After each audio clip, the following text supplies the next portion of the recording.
Welcome to the DNA Talks podcast, where we take on the mission of unlocking the code of your genetics. This season is all about you, upgrading your health, not just on the surface, but down to the root cause. Join us as your clinicians of the DNA company investigate your DNA and beyond. The intention of this podcast is to enhance your lifestyle by changing what is within your control. This does not substitute the medical advice given by your personal doctor, therapist, or other healthcare professionals. Hello and welcome back to the DNA Talks podcast. My name is Dr. Lara Varden, and today on the DNA Talks podcast, I am honored to welcome a true pioneer in preventative and integrative medicine and a very good friend of mine, Michele Hughes. She's a prominent entrepreneur, longevity expert, and media personality known as the founder and CEO of the Ageless and Timeless Podcast and contributing to Top Doctor magazine. She focuses on health, wellness, and empowering individuals to live a vibrant life. Hello and welcome, Michele. I'm so glad you're here with us today. Oh, thank you, Lara. I'm so happy to be with you. And you know my feelings about you are absolutely the same. So thank you for that warm welcome. For our audience members who may not know who you are and not know your backstory, can you please share with them your story and what pivotal moment drew you into this world of health and longevity? Absolutely. You know, my background, career-wise, I was originally in the corporate world. Then I segued out of that to being an entrepreneur in real estate. And I had no background in real estate development, but I decided it was my passion. And so I started building homes in Aspen, Colorado, and in Hawaii. And those two became my venues for the next 25 years, actually, of basically finding properties and finding those financing, basically vertically integrated. And in order to do that without any background, I had to learn by doing. So I very early on recognize that in life, if we're going to do something new, we have to get down into the grassroots and basically teach ourselves all the tools. And I've now segued into health and wellness, and the exact same principles are operable here. And I'll explain that in a moment. But anyway, my real estate career went on. So basically 16 homes in 25 years was what we built. And then I bought 7,000 acres of land, one of the largest pieces of land left intact on the island of Kauai. So I had my experience of being a worker and a resident of Kauai for all those years. So I always kept my home in California, and my homes in Aspen, I slowly and surely sold off. But anyway, so in 2008, you know what happened with the world. It went upside down, and all real estate people were in a terrible position, and particularly people like me who were in resort locations. So I had to really be fast-footed and find ways to liquidate. So that was probably my first challenge in life from a business standpoint. And that taught me how to basically, take risk and be intrepid when it comes to making decisions in a crisis. So that has served me well. I did get all my homes were sold. I don't know how I did it. I look back on it today, and I do think there were angels on my shoulder, but I was able to avoid any kind of foreclosure or bankruptcy like so many of the people in my industry. So then one day I was sitting there and I said, okay, now I've done this. So what do I do next? And I talked to one of my girlfriends, and she said, well, why don't you start a podcast? And I said, well, what subject? And she said, well, I was recently widowed. My husband and I had been together since I was 14. And so we had a very long friendship and relationship and marriage. And it was really kind of tough at that time to go through 2008 and, eventually not too many years later, lose your best friend in the world. But it is another example of why we have to learn in life to be resilient and tenacious and pick up the pieces and start again. And so when she said that, I said, what would the subject be? She said, well, why don't you do it on online dating? And I said, oh, no. I said, this is the first time I've ever dated in my life. So I'm a complete neophyte. So no, that would not work. It would maybe be one podcast. And so she said, well, what are you most passionate about? And I said, well, that's an easy question. Answer, I mean. And so I said health and wellness and alternative functional medicine, not allopathic. And so she said, well, that would be a great, series for you. So what would the name be? And I said, Ageless and Timeless. I don't know, Lara, how it just kind of flowed out of me. It was like I was being channeled. And so I, all, 2019, Ageless and Timeless was born. And that became my passion, and it still is. Now we're going into our 8th year in July. Wow. So, originally I knew Dr. Bob Goldman, and that was one of my, best assets at that time, because I had been going to A4M. He was the co-founder, as you know. And I had met him through a very close friend who, basically said, you two should know each other. And he actually at that time wanted to do a real estate deal. And they were thinking of opening A4M type spas in a couple of resort locations. And they saw my background and, of course, thought I'd be a perfect joint venture partner. So anyway, that relationship stayed kind of backburnered for many, many years, but I still, could call him up. And so I asked him to be a guest on my podcast. How about that for a friendship, because I was literally had no one. And he said, I never do podcasts, Michele. And he said, but I will do yours. So during COVID, it was 2021. So, I had a couple of I had already had some episodes, but he came on and, things started to gel because, he's such an inspiration. I don't know if you ever met him, Dr. Goldman? Not personally. Yeah. Well, at some point, if we're ever at A4M together and I see, I can introduce you. He is a true inspiration. And, Wonderful. I told him, I said, I could just spend the whole hour talking about your credentials.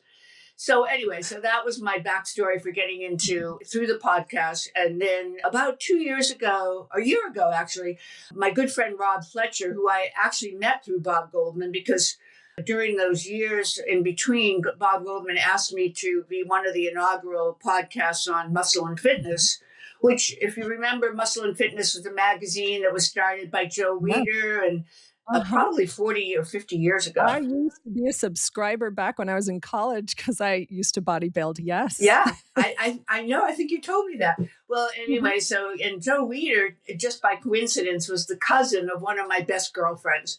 So this whole thing kind of came together, and I became one of their podcast guests for about 2 years. Then they didn't do well. They didn't understand how to do digital. They really knew how to do print.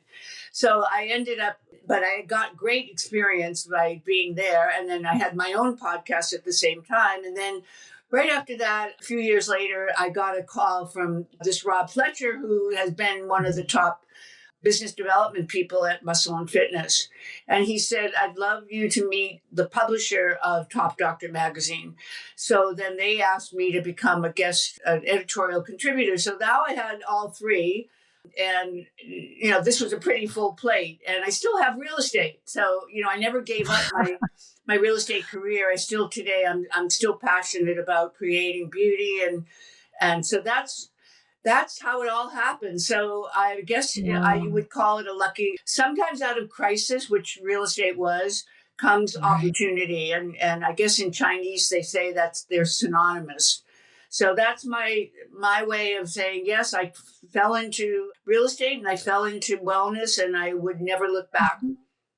What a wonderful, inspirational story, and so blessed, even with the challenges, giving you opportunity to grow and expand and to use that as learning to then strengthen you.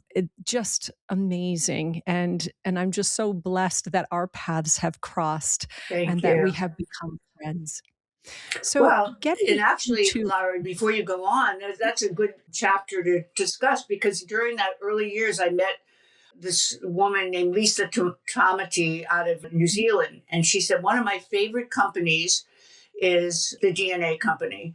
And this is the founder's name. And it's, why don't you call him? So I called Kashif, and I asked him to be on my podcast, and he agreed. So that's how you and I really got connected, was because early on he was a guest on my podcast, and early on he asked me to do one of your tests. And 60 pages later, I couldn't believe it, because I had no idea what I was getting into, but I do want to say before we get off on other subjects that I want to give a plug to the DNA company because honestly, I tell everyone if you're building a house, I'll use a real estate metaphor, but if you're building a house, you've got to start with a foundation. If you don't have a foundation, how are you going to put the roof on, or how are you going to build the sidewalls and so forth? In other words, every subject or every ideology that you're going to look at, whether it's real estate or health, has foundational metrics or foundational support. And in my opinion, everyone should do their genealogy, should do their DNA before they start looking at building their house, which is their health house. So I just wanted to say that I really was grateful. And then after he did a preliminary analysis, he then asked me to talk with you. So that's a history of how you and I got together. Yes. And how wonderful and truly synchronistic. So, and it's absolutely been my honor to be able to guide you through that and, how impactful it has been in your own life Yes. and in, moving forward. So thinking about the world of how we are so obsessed with youth, how do you redefine what it means to age well? That's a great question. Well, first of all, we are obsessed as a country. I think it's probably international. I don't know. But I think some countries really revere particularly older women and the wisdom of the ages in both men and women. So, and you look at these blue zones that are talked about as the healthy. Most of these people, that are 100 years old are revered. In our country, for some crazy reason, that doesn't happen. They think that we should just be forgotten. Women, let's talk about women right now, but both men and women really, but women particularly feel this because they are so conditioned to vanity and to looking good and to preserving that beauty and all the things you see on the internet. That social media has really exacerbated that principle of the beauty from the outside. So I think the people who have real wisdom as they age are those that recognize that aging is not decline. It may be that you have to fight harder to stay vital, but with age comes wisdom. And if you remember, Mark Twain said, I wish I could have started my life at 80 and gone backwards. I thought that was such a great way to describe what it means to get older, but yet not get ill. So let's talk for a few minutes about health span versus lifespan. So today, the big, words, people say, oh, do you want to live to be 100? And people will raise their hand. And then they'll ask the next question, well, if you were spending the last 20 years in a nursing home, then all the hands go down because nobody wants to live without vitality. So that brings up all the issues of what is aging and how can we fight back? So I would say, to answer your question, the simplest way is to say, do not look at aging as decline. Look at it as an opportunity to grow and to be more, let's just say wisdom. I always think of age as wisdom. And wisdom means being able to apply many of the principles that we're going to discuss today. So that's the lifespan and the health span. So you don't want to live just the numbers. You want to live the quality. So it's quantity versus quality, but you can have both. So let's unpack that a little bit and speak about some habits or practices that you believe contribute most to living that timeless life, that health span. Right. Well, of course, there are. I say it's like a five-legged stool, not a three-legged stool, because there are 5 really key principles, and the first one, of course, is your diet. So what you eat is what you become. So you have to focus on diet, and all the principles of diet and nutrition have now becoming much more visible thanks to our new HHS secretary and his attention to that. Because in our country, that has always been, questionable. Like, why do people eat processed foods? Why do they eat seed oils? Why would they ever do things that are going to harm their body? So nutrition is one, of course, sleep. And a lot of people, again, thought they could get away with 3, 4, 5 hours of sleep. And that just isn't the case. Sleep is when your body regenerates and your cells regenerate. And so the deeper, the REM and the delta sleep are the most important stages. They're not very long in length during the night, but they're very high in quality and contribution to your overall health. So a lot of people have now gotten these wearables and are on these sleep apps to now actually learn how well they are sleeping. So that's number 2. Number 3, of course, is stress. And who hasn't been under stress at some point? And and it's not the stress itself; it's how you deal with it.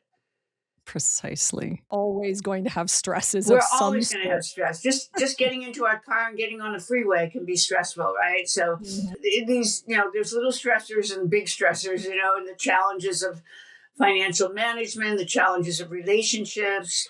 All these things, are contributing. But the people who seem to do best with stress management are the ones that have a perspective about living well or living healthfully throughout their lives. So stress is another one. And like I said, there's many ways that you can deal with stress, but it's your attitude that comes first. So, an attitude of gratitude is really how I think people can get through stressful times. And always remember that this too will pass. And if you look at it as something that's like a negative, like it's an indictment of your decisions or your life, some of the biggest successes stories are people who failed first. So going through stress and how you come out the other side is obviously a big test of your ability to live a long life. And the next one, of course, is connection. So social, I always say love is everything. So if we start with the basic principle that love is everything, so the more love you have in your life, the happier you're going to be, right? So you might as well just accept the fact that embrace the love that you have, and always look for other sources of bringing love into your life, which love, and I equate that with happiness and joy. And then contribution to society is another one. And those last 2 ones are very often not mentioned because they don't seem like health related, but they do contribute to our health. So I do think, having a purpose in life, it's like, would you want to live to 120 if you have no purpose, if you just, hanging out at home? Exactly. So it's important to find the things that we really love to do. And that as you get older, maybe you're not as agile, you may not be, actually, you know what, Lara, I just realized there's 6 things because I forgot exercise. So really I guess you would put contribution and purpose with love in your life. So that's basically managing your relationships and having joy and happiness. But the other one that I completely forgot to say, of course, is exercise and movement. I mean, even if you don't go to the gym every single 3, 4, 5 times a week and work out, you've got to have some weight training as you get older, because all of us who are getting older recognize that muscle loss is also an aging factor. They call it sarcopenia, and people who have been on the GLP-1s, the weight loss drugs, are even more susceptible to that. So going to the gym is important, or at least working out with weights, a few times a week. But the other important part of the generality about exercise is just movement. So, the key thing is, like, after you eat, maybe walk 10 minutes. That's, just get some movement. They say first thing in the morning, when you wake up, go outside, ground yourself, maybe walk barefoot in the grass, but just if there is sun out, get a little sun. You're living in Arizona, you have no excuse. I live in California, True. I have no excuse. Now, people living in the Midwest or Canada or Boston, the places that are going to have weather issues, and they can't always get the sunshine and go outside, but they can work on using other tools. Like now we have, some little artificial tools like red light therapy and so forth. But anyway, those are the 6. Actually, it's really 5. So those are the 5 that really do contribute to our managing the aging process qualitatively. Beautiful. And, I say that, in relation to stress, we're never going to live a stress-free Free life. That life. just is, we live in this world. It is Right. what it is. And when you consider to get a diamond, you need heat and pressure. Right. So, what do you want to be? Do you want to stay a piece of coal? Do you want to become a diamond? Right. And it also works into the fact that if you get irritated by every rub, how do you ever expect to get polished? Right. Very, very good metaphor, Lara. So thank you. And thank you for bringing up those very important 5 pillars. So I'm going to focus in on one of those a little bit more so in mental and emotional health. Mhm. And what are your feelings about the importance of these 2 things in the aging process? Mhm. Well, like I said, your attitude, the attitude of gratitude, I think that's first and foremost. And, they say I do a lot of reading, and of course, I interview a lot of people, and I hear, everybody's ideas, and some of them are, really exciting ones and innovative. And, well, and some of them are just tried and true, like doing yoga or Mhm. journaling in the morning, or in the evening, just to recoup your day, or just to start the day with a mantra or an affirmation. This, wake up and say, this is going to be a great day, and these are the things that I'm going to do to make that happen. Just always thinking positively. As people get older, they tend to get more negative. They've had a lot of life experiences, and so their shoulders start to droop, and that really doesn't have to happen if you keep that attitude of gratitude. So I would say, mental health is stimulating your senses. So being in nature, that's, that going out in the morning first thing to the sunshine is one little trick, but there are many, many others. I mean, just how do you exercise? My preference is not being inside, but to be outdoors and to be, either in the water or on the mountain, or, somewhere where, nature is really, or even just walking out my door in California. I mean, I have incredible hiking trails, literally don't have to even step in a car. So there's no excuse not to surround yourself with nature. Now, if you live in New York City, it's a little more challenging.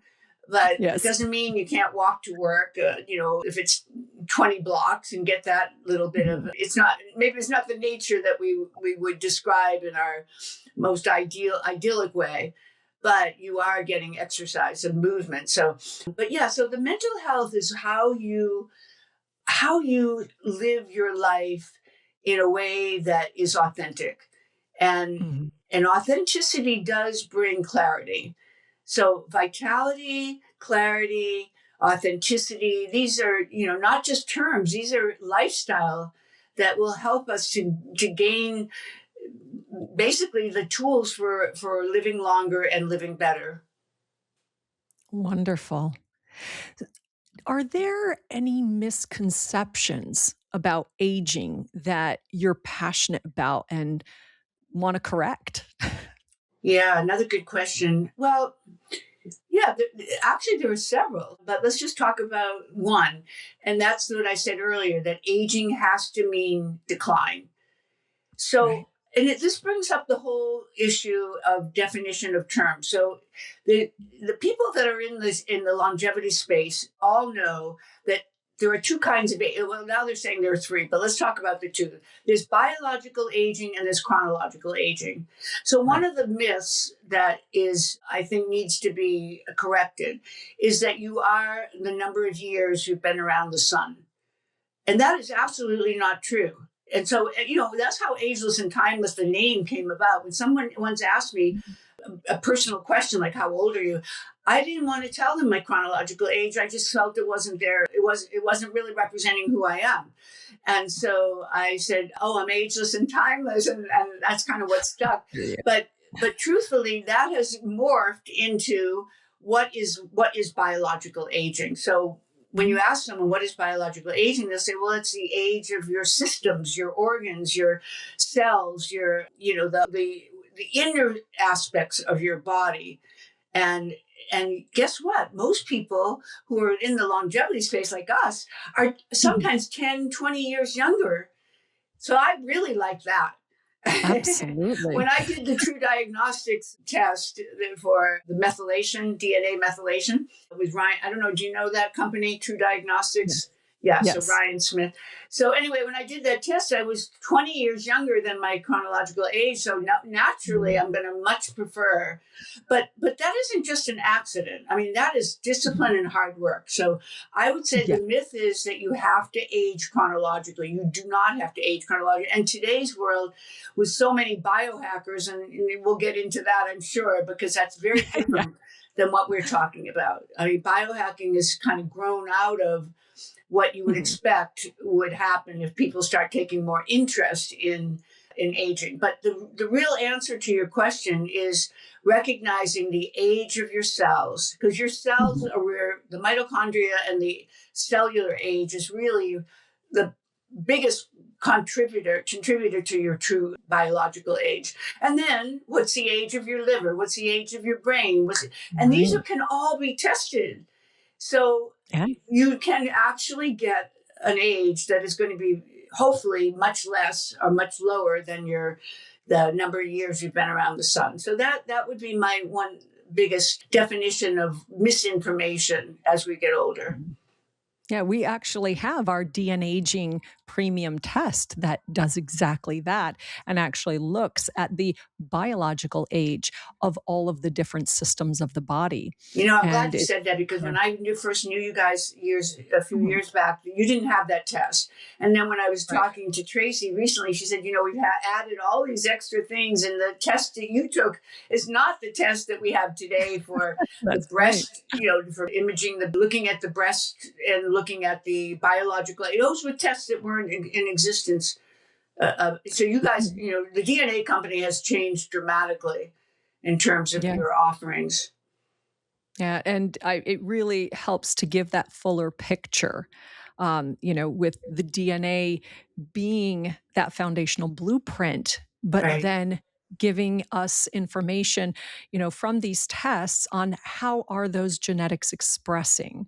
Right. So it really does help to enrich the picture, the holistic picture of the person, and working into that test, don't guess. I want to mention back. I love that line. Tracy said that on my podcast, and I said that I have to write that down. So I've used it a few times since. All due respect to Tracy, but I'm glad you brought up something here. That is another myth, is that your genetics have to be your blueprint, your instruction manual, and more people are becoming aware of that being a myth. That functional genomics are what you really want to look at, or epigenetics. How does that blueprint play out in terms of lifestyle? So your lifestyle is watching your genetics, but your genetics are not dominating your lifestyle. I think people have to understand that, because you hear about someone like Chris Hemsworth, who, found out he had the APO4 Alzheimer's gene, and all of a sudden his life went crazy. It's made some dramatic changes, but just because his family had some Alzheimer's or he had the gene himself doesn't mean he's going to get it. So I think people need to understand more that is a myth, that your genes are going to define your future. That's absolutely right. And I think it's more of a frame shift of perception of your genetics are not deterministic. That's right. What they should do is empower you with the information of the blueprint you're working with. So that way, how to focus in on lifestyle changes, diet changes, all of these, even mindset changes. Right. In order to change the context of which your genes are expressing, to make sure that they are expressing in the most functional and optimal way. Yeah. I remember calling you, Lara, and kind of grousing, because I read my test and I said, Lara, how could I possibly have the gene for obesity when, I work so hard to stay fit, but I mean, that's just discipline. But, and I look at my family, yes, there were some fat people, but in, grandmother's side, that generation, my mother and father, no, but even as I have five siblings, there were five of us, and two of them got a little bit heavier as they got older, but I was one of the lucky ones, I guess, that I never did. So you said something that really taught me a lesson, was obviously you have the gene because it's showing up here, but this is a good example of lifestyle changing the outcome. And so early on in my life, I could have been very fat. Fortunately, I met a man, my husband to be, at 14, who was a big athlete. And so that probably was one of the most determining factors. I can remember him cracking the whip and saying, we're going out to jog. And, he taught me, different exercises they did in football. And so that might have been one. I think I taught him more about eating. And that was just something that I had a curiosity about. By the way, that's another one that I didn't mention earlier, but curiosity is a really big contributor to longevity. Always wanting to know more, never wanting to stop learning. If you stop learning, you might as well stop living, right? Exactly. I thoroughly agree with you. Absolutely. Right.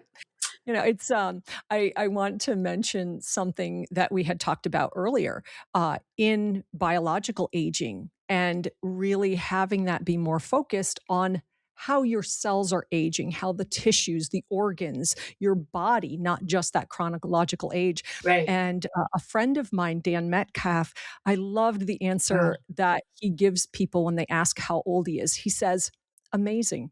They're like, Yeah. no, really, how old are you? Amazing. I It's like, love it doesn't, that. the chronological age doesn't matter. Right. It's the mindset, because where thoughts go, energy flows. Everything is Right. energy. Your cells Right. respond to energy. And if Right. you are giving them the energy of being amazing, how Right. could they not follow suit?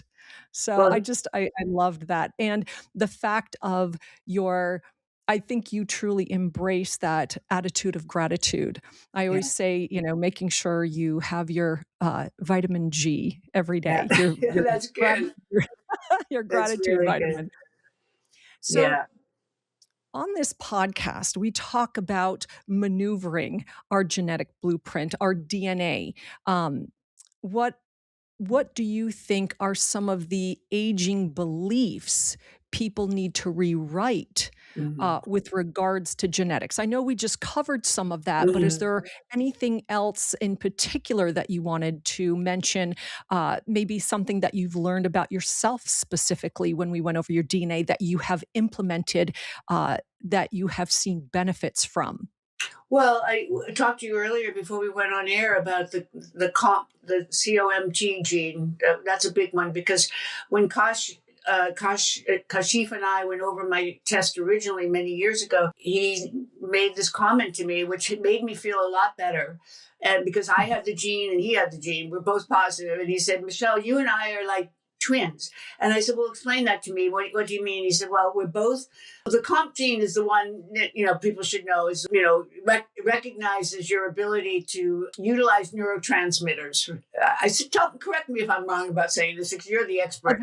It's a lot more of the clearance, how quickly Yeah. neurotransmitters are broken down and cleared, and it's part of Cleared. that methylation, more of that end product of the methylation cycle that puts the methyl group on the substrates for Yeah. clearance. And it's how quickly that happens. And for you, that happens quickly. Right. So in other words, it's a quick fix, a quick high, and I said to him, I think that used to be the way I was, but somehow or other, again, those angels on my shoulder and the life experience taught me to value the good times or the good feelings, and to always have that positive mental PMA, positive mental attitude. No matter what was happening, you fight harder if you have a belief, like you said, that what you think is what you are. Okay, it's what you eat is what you are. What you think is what you are, because we are energetic beings, like you said. So I, that moment in that discussion with him, and then later with you, taught me that again, this is what I share with other people all the time on my podcast and other venues. Do not take your genetics as a death sentence. This is just a guideline for you to understand what you were born with, that what your parents gave you. It doesn't mean that you have to manifest that. So in the case of the COMT, the dopamine high that you have fleetingly, and then you're asking, okay, what's next? So you're not really absorbing maybe the goodness of the feelings, other than in a fleeting way, and then you're looking for your next challenge. But that doesn't mean you haven't experienced a positive vibe out of that. So I would tell people, just look at your genetics as I said before, your instruction manual. It's what you were given. It doesn't mean you have to follow all those instructions and become what you were given, right? So for some reason, I must have gotten a message early on in life, never to let that dopamine high, the fleeting dopamine high, get me down.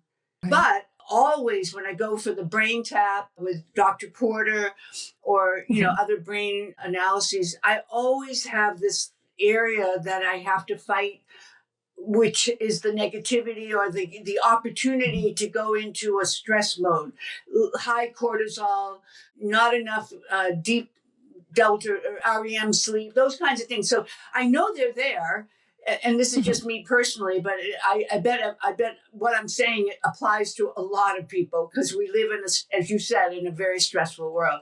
So those kinds of things are what I would suggest are what you have to recognize intellectually, but not emotionally. Does that make sense?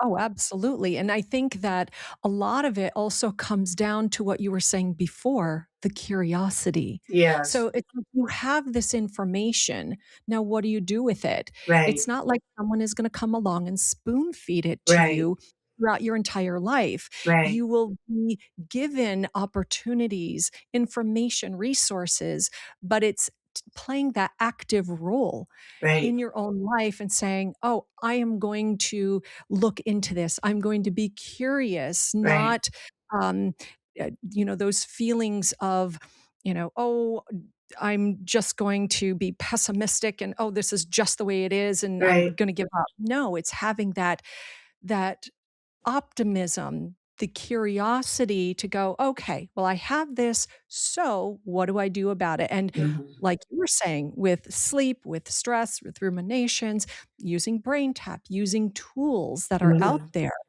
And that may not work for everybody, but there's something that will work. You have to be the CEO of your house, of your own life. If you're not taking charge, no one else is going to do it for you. Other people can be helpful and provide information and knowledge and experience. It's you that has to be the one. And we are the sum total of all our choices in life. And, I listen to a lot of people who, complain about this or that. And I think, they're basically taking their cellular energy, which is such an important part of how they're going to age, and they're allowing it to dominate, in other words, take control of their existence. And that is only going to cause them to age. And then you add the habits, the bad habits, like alcohol or drugs, even pharmaceutical drugs is probably one of my biggest pet peeves. And I shouldn't even talk because it's political, but, if they would just take drug advertising off TV, because I watch the football and the baseball, the basketball all the time with a couple of my friends. And honestly, every ad is either processed food or pharmaceutical drugs. Well, how are people who are fed that on the media going to, know if they're not doing what you and I do, which is spend a lot of hours a day understanding what this means? And then you go in the grocery store, in your typical grocery store, you don't want to go in any of the middle aisles, right? So the choices there are so limiting, or so even, let's say, harmful. So yes, you've got to be in control. So you are in the driver's seat, and you're the one that has to know when to take the right turn, when to take the left turn, when to come to a full stop. It's your choice.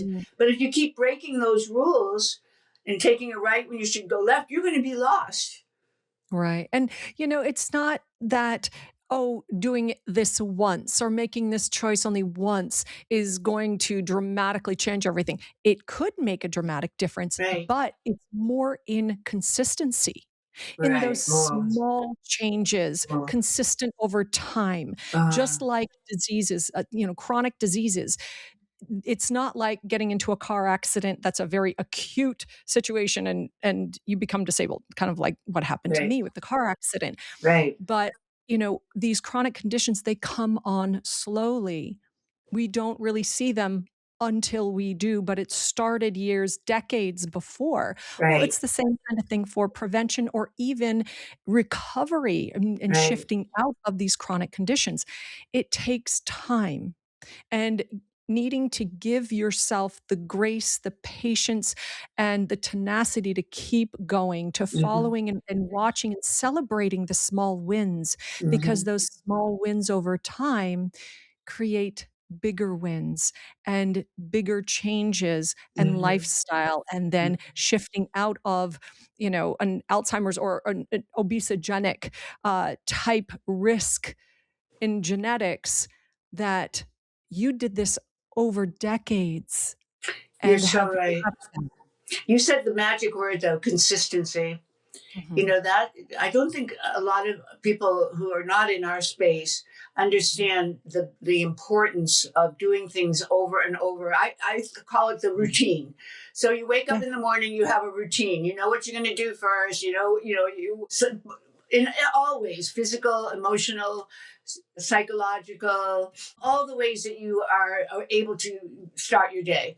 And then, all the way to the evening before you shut the lights and go to sleep. So that consistency of a routine, it doesn't need to be anything but exciting, because Mhm. you're doing something really positive for the number one person in your life, which is you. I mean, sure, other people matter, but if you don't take care of yourself, you're not going to be any good to anybody else. So I'll Exactly. tell you one thing. Dale Bredesen, Dr. Bredesen, was on my Mhm. podcast, and he's the who he is, the author Yes, of. we've had him on our podcast as well. Oh, good, good. Well, he's pretty special. So the reason Yes. I'm mentioning him is he said something pretty bold, which I think a lot of people need to understand. He said, if you follow our protocol, which is on his website, and of course, it's part Mhm. of his book, and Apollo Health, which is his company. But if you follow our teachings, Alzheimer's will not even be in the vocabulary as the next generation. We Right. we will be the last generation to be so focused on this disease. Now, I mean, think about that. People, they've spent Wow, what $40 billion yeah. on this disease, and to try to find the cure, and they still haven't found it.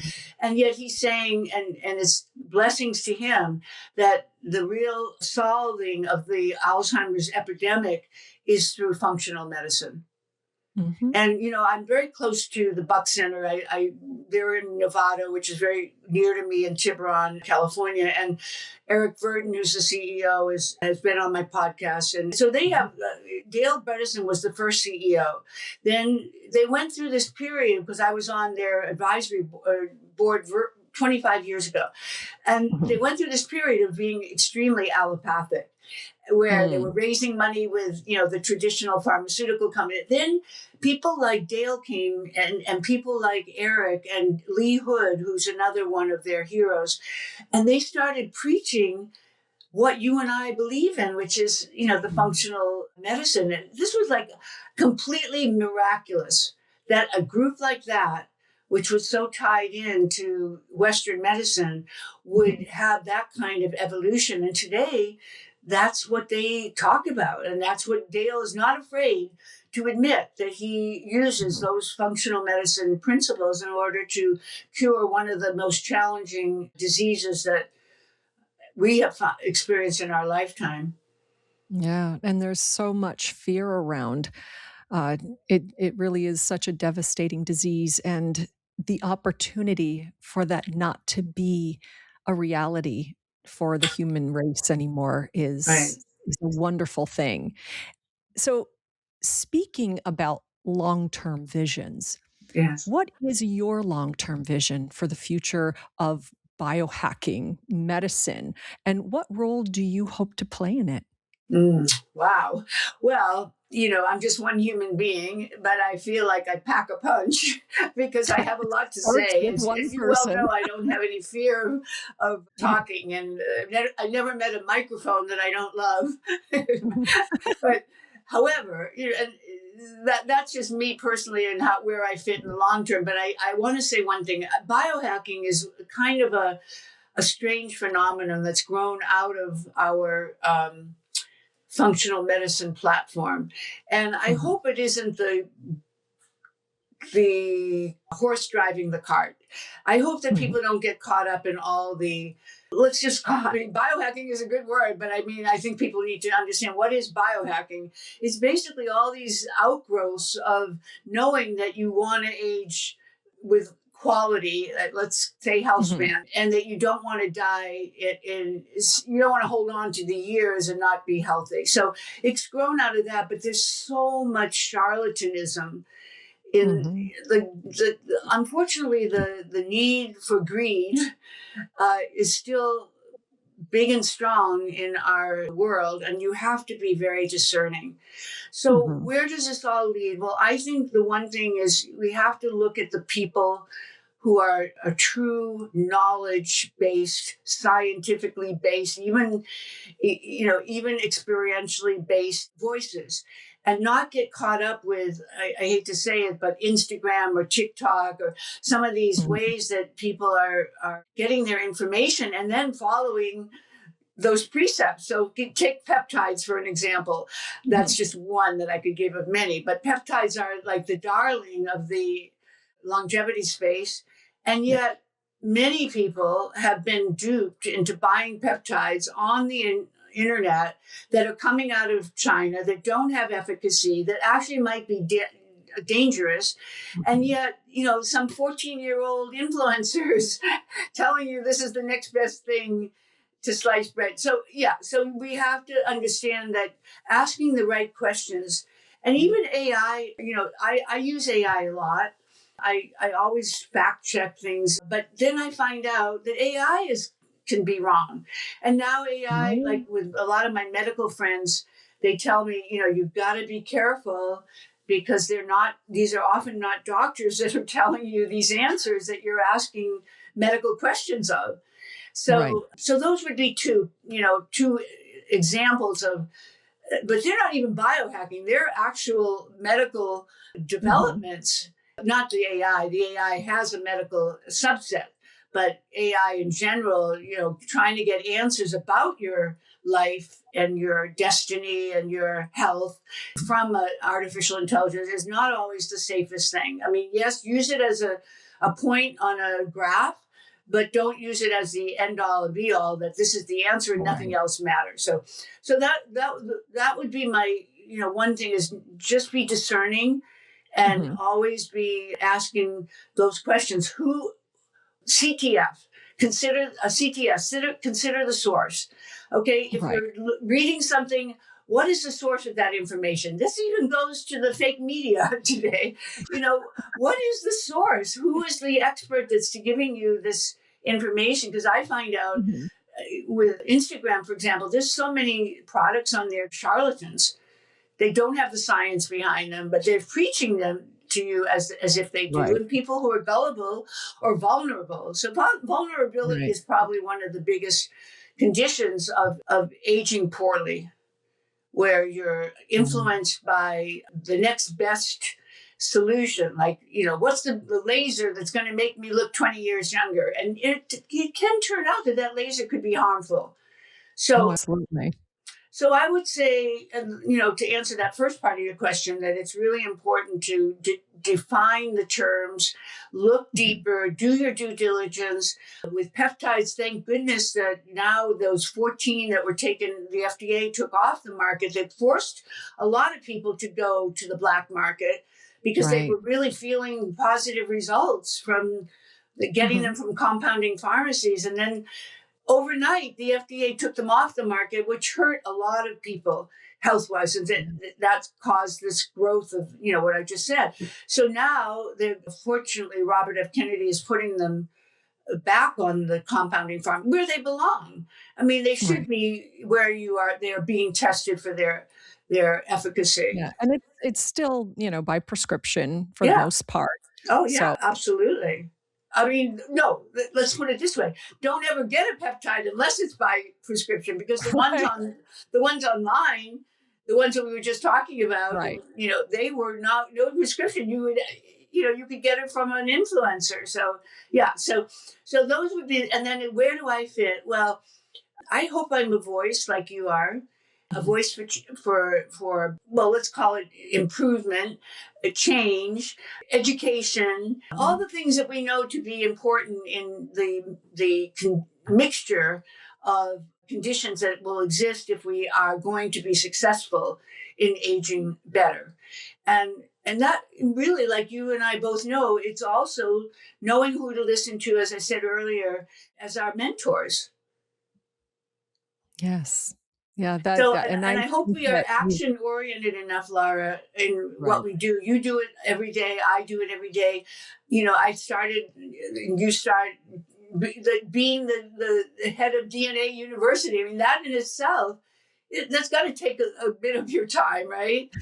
That But it does. but you're dedicated to making people understand, or having people understand, how important that functional genomics is to their life health and lifespan.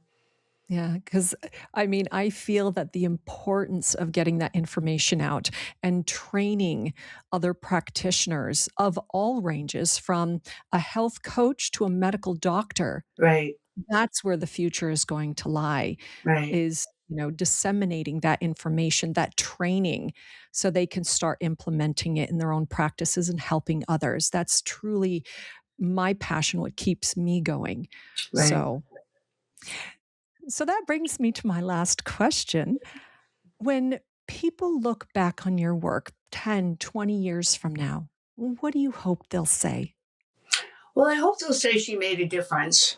Early on in my career in the media, I had a TV show for 6 years, actually, in Aspen, on the oldest cable channel in the country, and it was called People Making a Difference. And Right. a lot of people came to Aspen for the obvious reasons, to have fun and to spend money, and obviously it's an exceptional community. And I wanted to feature people who were the grassroots, and or the celebrities who were coming into Aspen, who lived their lives making a difference for others. So that concept has lived with me for a very long time. I, Mhm. I want to leave knowing that I've made the world a little better by my belief systems, by my value systems. I mean, my attitude, my values, my ability to effect change. I remember that one expression somebody said, it's not who you know, what you know, it's whose life you touched and that made a Mhm. difference. And if you only touch one person and make a difference, and obviously you and I have much bigger goals than that in terms of what our outreach, but that's important. It's like the chain is only as strong as the weakest link. So I would Absolutely. say, just from being a communicator and a person who's always curious to know more and having more wisdom to share with others, having that mission of improving our life experience and lengthening our life experience with quality, not just quantity. That would be a life well lived. That is absolutely beautiful. And I really think that that encompasses that purpose, that drive, and what you ultimately want to leave as your legacy. And I remember a quote that I heard several years ago from a woman in a course that we were together, and she says, "I know how to make a dollar, but I want to make a difference." Oh, love And that.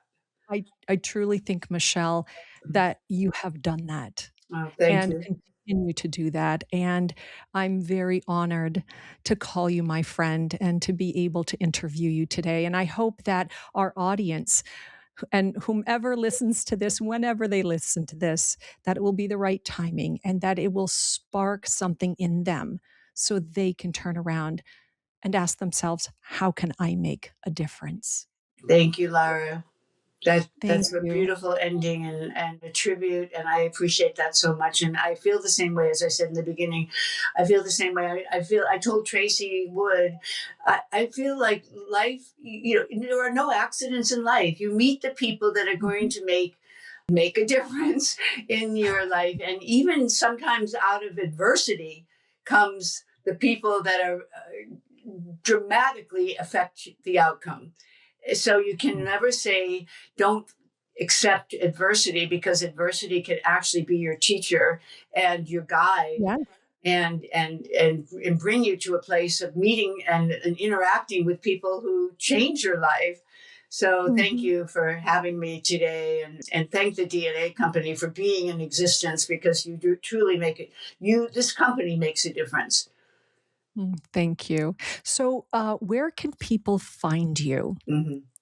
Well, we have a website, www.agelessandtimeless, and that's with an A-N-D, not the ampersand. So agelessandtimeless.com. I think Top Doctor has a website. I never even look at it, but I think it's www.topdoctor.com. topdoctormagazine.com, but it's easily found if you just Google.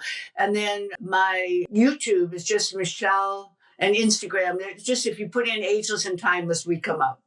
So we have a Beautiful. YouTube channel and Instagram. We're always posting. We'll have a post of this podcast. We try to do reels, because people's attention span is so limited. So we never put, but on LinkedIn, we do sometimes put the whole program. So we have a LinkedIn account. I don't know what that is. It's just, if people Google me, everything comes up: Facebook, LinkedIn. Beautiful. So yeah, but the And website we'll is also the key.